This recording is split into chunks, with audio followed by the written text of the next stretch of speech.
And would you look at that, we're doing something else now. Super Mario RPG finally came back after 6 months, and then we just threw it out the very next day. So, this menu system's a bit confusing. You can't... Well, anyway, yeah, I figured it out easily enough. So we're gonna go with the original voices, because I know there's some controversy over the voice acting in this. All those Silent Hill purists out there, they like their voice acting to be a certain way. I've never really followed the series a whole lot. I played... hold on. Yeah, we gotta set the riddle level to easy, cause my brain don't work good. But anyway, what was I saying? Yeah, I played this one on an emulator about 2 years ago. How'd that happen already?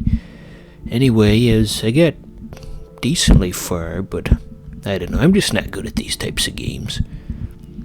So, there's our main character. He's doing that thing where you put your hand in front of your face to see if you have cancer. I find that the mix of pre-rendered cutscenes and just regular stuff helps the game look extra creepy. Well, at certain times. At other times, when it's really obvious, it just makes it look ridiculous.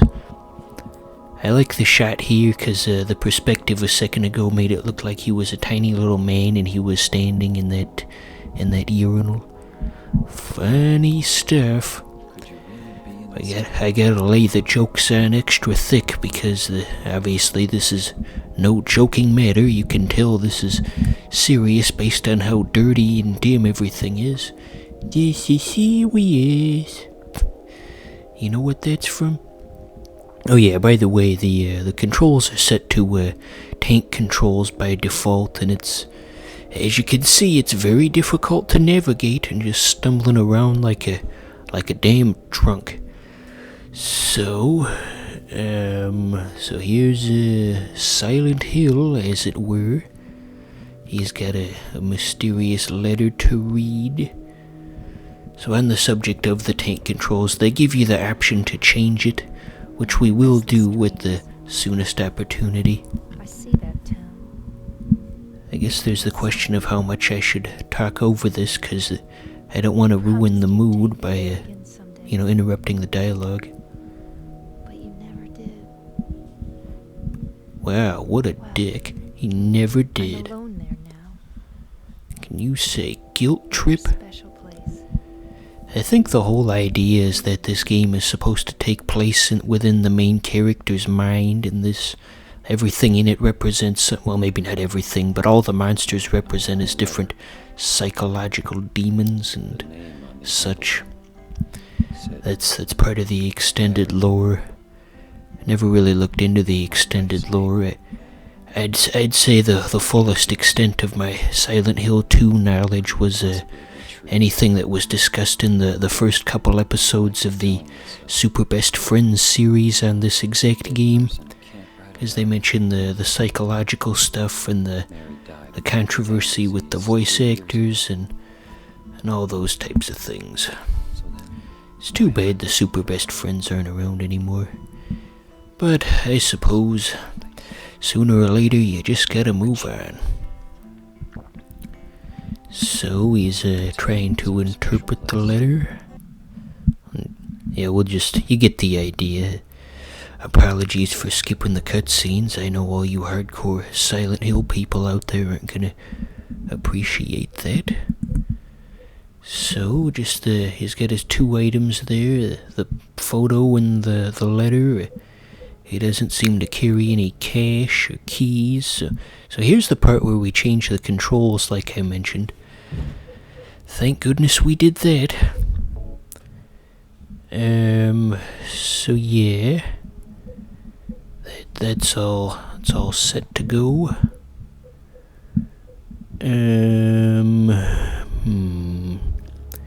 I heard a door slam downstairs, and now I'm a bit conflicted as to whether or not I should continue this.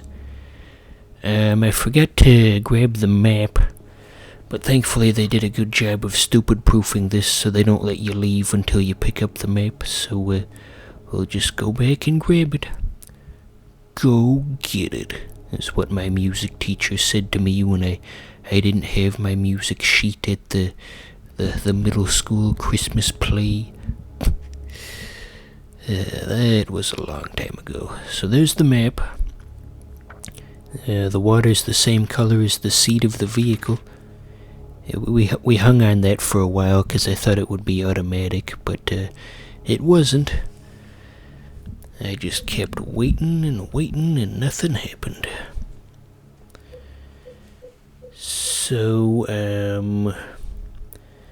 yeah, apparently getting the original voice actors to come back for this was really difficult to do, because one of them, I don't know which one, but there was one voice actor who was particularly difficult to work with, and he almost sabotaged the entire project, basically, because he refused to cooperate. I guess I shouldn't say he was solely responsible, because there were plenty of other problems with this as well. It's just a glitchy old mess, but my standards are low enough that I don't mind. I'll play anything. I once played Mega Man X7 on an emulator that was only running at like 40% speed. Oh God, just imagine what an awful experience that would have been.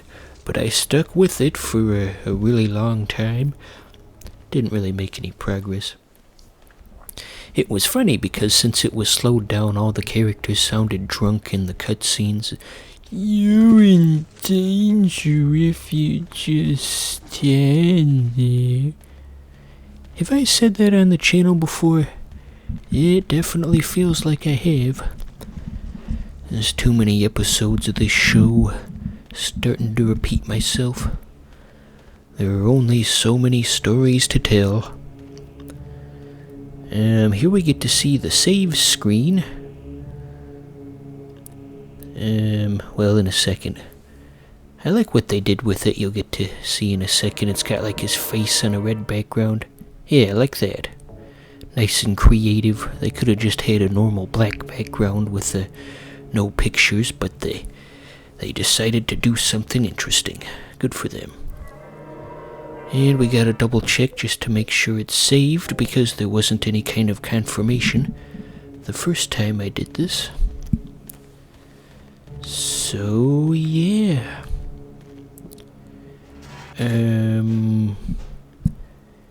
What else is there?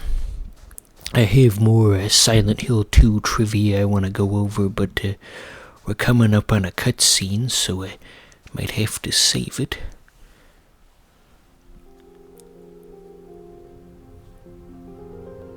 Here's the cutscene eventually. Yeah, this early CG really helps to enhance things and make them look more creepy. Good choice on the developer's part.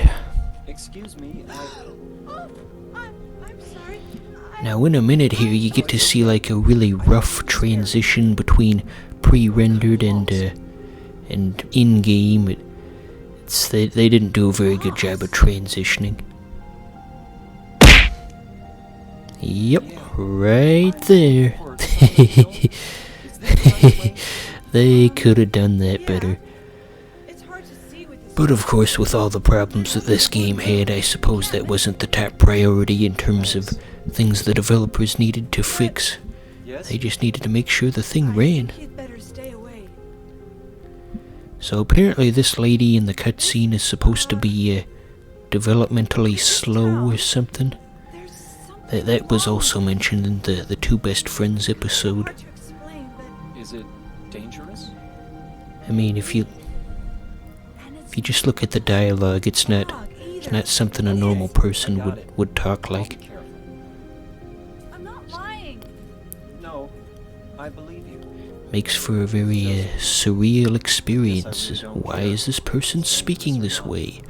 I do not understand. But why? I'm looking for someone. Who is it? Even for the regular characters, the voice acting's a bit stiff here Very and there. important to me. I'd do anything if I could be with her again.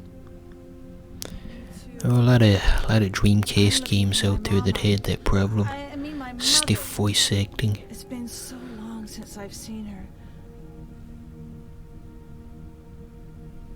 I thought my father and brother were here, but I can't find them either. The music looped.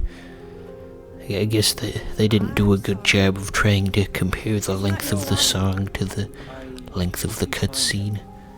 Yeah. It's a pretty obvious loop. Sonic Adventure had a problem with the music looping a lot in cutscenes. I think they had one instance where it looped 3 times over the course of 1 minute. I'd have to dig that up, but it's out there.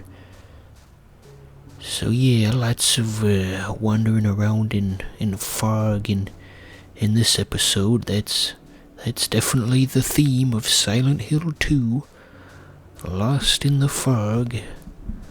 Lost in the freezer section. Did you ever see that web cartoon, Lost in the Freezer Section? It was made by somebody in Yukino Joe's Circle of Orbit. Because, you know, he would do Great the Show when he would have all those guest animators. And, yeah, just all those associated people who wanted to promote their cartoon.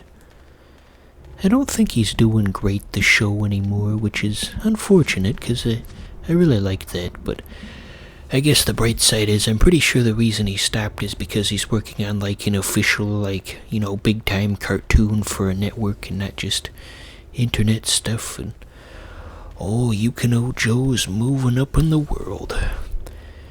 Everyone I know is moving on to bigger and better things, and I'm just stuck here making Let's Plays forever.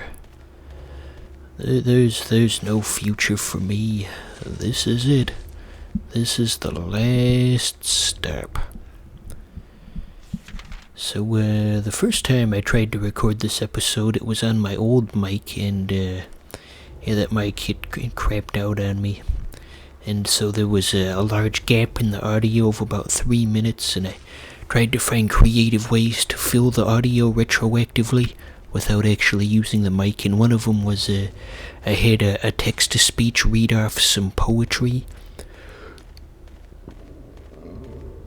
And one of the poems was that famous poem from the 1920s by Langston Hughes about how he has to eat in the kitchen, and that's given the situation at hand outside, I'd say that was quite topical.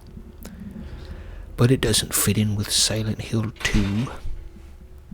So anyway, I mentioned other Silent Hill 2 trivia. Let's get to that. So this remake, the director of the game was Tom Hollett, who was he was a big fan of Silent Hill, but just because since he was in charge, all the Silent Hill fans blamed him for ruining the series, and they assumed that he was some kind of hater, and he became like the poster boy for, you know, Silent Hill fans to, you know, hate on, I guess. And especially they had this one YouTube show with these 2 fat nerds, and they would constantly complain about Silent Hill, and they really made Tom Hollett out to be this type of villain, sort of like Guru Larry does with Peter Molyneux, but less funny. And anyway, Tom Hollett, to get the message out that he was trying to say, like, you know, I'm one of you guys, and stop hating on me, I'm trying to do my best here. I am a fan as well. Anyway, so Tom Hollett went on the show with the 2 fat nerds, but that didn't quite change anybody's opinion, sadly. The guy really tried to save this project, and because he was a big Silent Hill fan, but the problems were just too deep, given the resources that he had.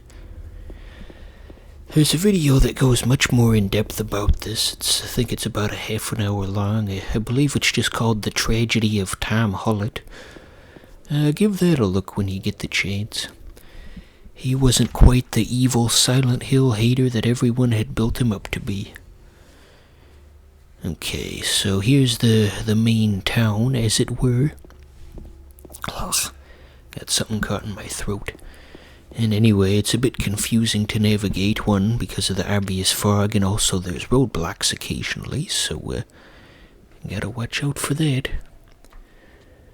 There's blood there, but it's kinda hard to see on this capture. Everything renders a bit dark. And there's the first monster.